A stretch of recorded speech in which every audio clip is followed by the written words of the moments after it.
Bismillahirrahmanirrahim. Assalamualaikum warahmatullahi wabarakatuh. Yang terhormat Ibu Muthoharah Thohir selaku dosen pengampu mata kuliah pendidikan inklusi dan rekan-rekan yang saya cintai. Alhamdulillahirrahmanirrahim.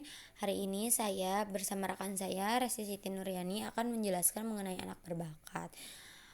Untuk itu bagi pemateri pertama yaitu Teh Resi. Mangga Teh Resi. Baik, terima kasih Teh Halil. Materi yang pertama yaitu pengertian anak berbakat. Anak berbakat ialah mereka yang memiliki kemampuan-kemampuan yang unggul, mampu memberikan prestasi atau memiliki kecerdasan yang tinggi.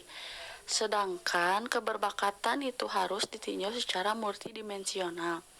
Menurut Depdiknas pada tahun 2003, anak berbakat adalah mereka yang oleh psikolog dan atau guru diidentifikasi sebagai peserta didik yang telah mencapai prestasi memuaskan dan memiliki kemampuan intelektual umum yang berfungsi pada taraf cerdas, kreativitas yang memadai, dan keterikatan pada tugas yang tergolong baik.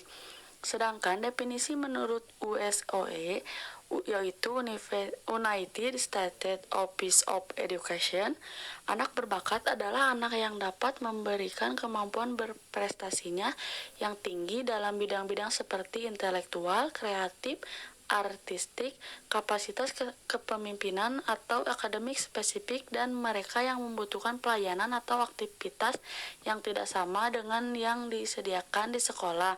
Sehubungan dengan penemuan tersebut kemampuan-kemampuannya. Lalu selanjutnya ada karakteristik anak berbakat menurut penelitian yang dilakukan oleh Pusat Pengembangan Kurikulum dan Sarana Pendidikan Badan Penelitian dan Pengembangan Departemen Pendidikan dan Kebudayaan menemukan ada 20 ciri keberbakatan. Yang pertama, daya tangkap cepat. Yang kedua, memiliki kecerdasan tinggi. Yang ketiga, mudah memecahkan masalah. Yang keempat, kritis. Yang kelima, pemikiran yang kritis dan logis. Yang keenam, kreativitas. Yang ketujuh, memiliki keinginan tahu yang besar. Yang kedelapan, berani mengutarakan dan mempertahankan pendapat. Yang kesembilan, aktif, sering bertanya dan dengan tepat. Yang kesepuluh, memiliki inisiatif. Yang kesebelas, memiliki tanggung jawab terhadap tugas. Yang kedua belas, tekun. Yang ke-13, teratur dalam belajar. Yang ke-14, teliti. Yang ke-15, memiliki ambisi untuk berprestasi. Yang ke-16, memiliki rasa percaya diri. Yang ke-17, memiliki jiwa kepemimpinan. Yang ke-18, kepribadian yang mantap. Yang ke-19, taat pada peraturan. Yang ke-20, sopan dalam bersikap. Dari keberbakatan tersebut memiliki 4 aspek, yaitu kemampuan belajar, ciri kreativitas, ciri pelibatan diri, dan ciri kepribadian.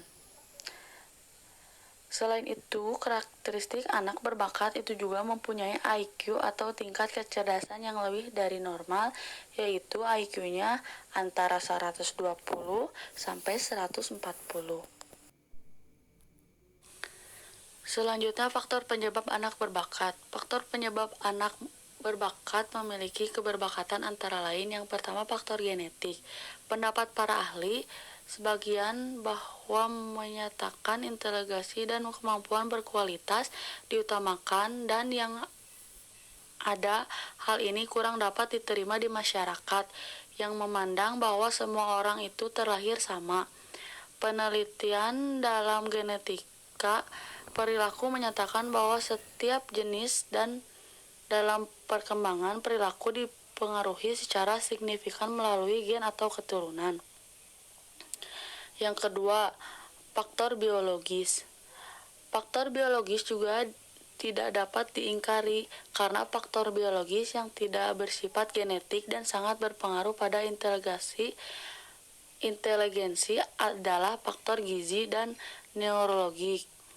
Kekurangan nutrisi dan gangguan neurologik pada masa kecil dapat menyebabkan keterbelakangan mental. Studi dari Terman terhadap orang-orang yang memiliki IQ tinggi menunjukkan keunggulan fisik seperti tinggi, berat dan daya tarik, dan kesehatan dibandingkan dengan mereka yang inteligensinya lebih rendah. Penekanannya adalah individu tidak mewarisi IQ atau bakat. Yang diwariskan adalah sekumpulan gen yang bersama pengalaman-pengalamannya akan menentukan kapasitas dari inteligensi dan kemampuan-kemampuan lainnya. Yang ketiga, faktor lingkungan. Stimulasi, kesempatan, harapan, tuntutan, dan imbalan akan berpengaruh pada proses belajar seorang anak. Penelitian tentang individu-individu berbakat yang sukses menunjukkan masa kecil mereka di dalam keluarga memiliki keadaan sebagai berikut. Yang pertama, adanya minat pribadi dari orang tua terhadap bakat anak dan memberikan dorongan.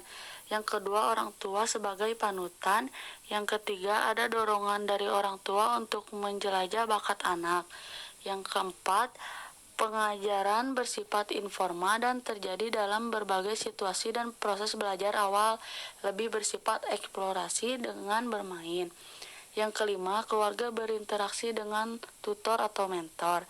Yang keenam, ada perilaku dan nilai yang diharapkan berkaitan dengan bakat anak dalam keluarga.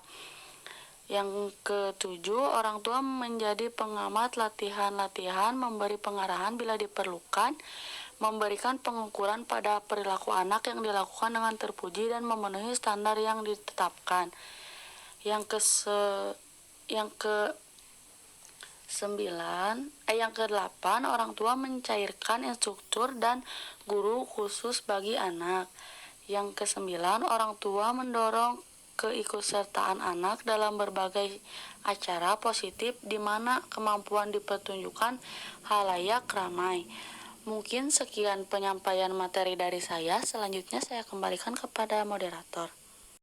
Baik, Teh Resi, terima kasih banyak atas penjelasannya. Di sini saya juga akan menjelaskan mengenai permasalahan anak berbakat atau the gift. Nah, yang pertama adalah labeling.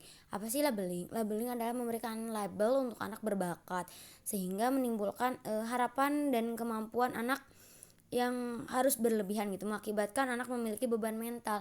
Jadi di mana anak itu mengalami kegagalan atau mengalami penurunan nilai, maka dia akan merasa terganggu kesehatan mentalnya dan akan merasa tertekan.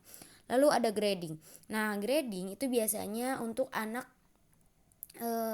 berbakat yang memiliki IQ yang tinggi. Biasanya mereka itu akan menilai semuanya dengan angka, dimana misalnya angka 100, nilai 100 itu yang paling baik. Jadi apapun itu dinilai gitu, dinilai angkakan. Padahal nilai angka ini seringkali tidak bagus dan tidak mencerminkan kemampuan anak gitu. Lalu ada underachievement. Apa sih underachievement? Underachievement adalah terjadi karena anak berbakat mengalami tekanan, di mana tekanan di rumah, di sekolah maupun di lingkungannya serta teman-teman sebayanya. Lalu yang terakhir ada konsep diri. Anak berbakat menesepsikan dirinya itu secara positif, namun menganggap lingkungannya dan gurunya itu berpandangan negatif terhadap dirinya. Jadi karena dia itu merasa dia positif dan terkadang dia merasa orang-orang itu sirik terhadapnya sehingga memunculkan stigma atau perilaku menyangka orang lain membenci dirinya. Lalu bagaimana cara menangani anak yang memiliki anak berbakat gitu?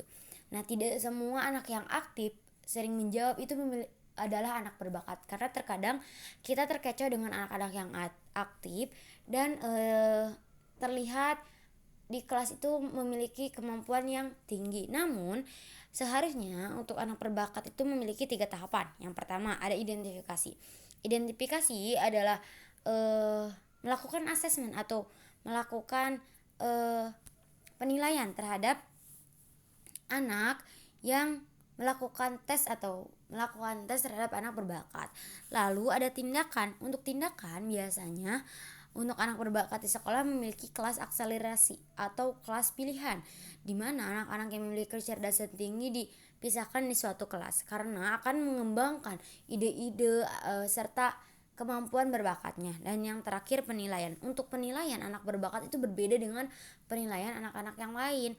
Seperti misalnya anak berbakat itu terbagi menjadi dua. Ada yang berbakat dalam formal seperti pendidikan, nilai-nilai sekolah, dan ada yang informal. Untuk itu untuk penilaian juga berbeda. Baik, selanjutnya ada layanan pendidikan. Layanan pendidikan itu seperti halnya di sekolah-sekolah. Yang pertama ada menyusun program.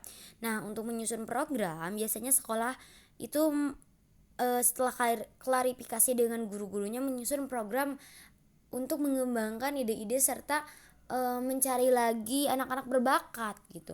Lalu untuk melaksanakan program, biasanya untuk melaksanakan program juga melakukan